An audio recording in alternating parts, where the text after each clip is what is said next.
wakati wote.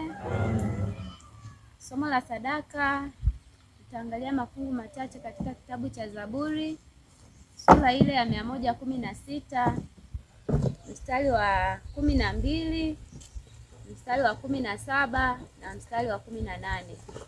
Neno la Bwana linasema, nimrudishie Bwana nini kwa ukarimu wake wote alionitendea? Nitakutolea dhabihu ya kushukuru na kulitangaza jina la Bwana. Nitaziondoa nadhiri zangu kwa Bwana, naam, mbele ya watu wake wote. Tufumbe macho tuombe. Asante Baba mwema kwa ulinzi wako. Asante kwa muda huu tena. Asante kwa kuwa umeruhusu tuje katika ibada hii tukakutolea zaka na sadaka, jina lako lipewe sifa.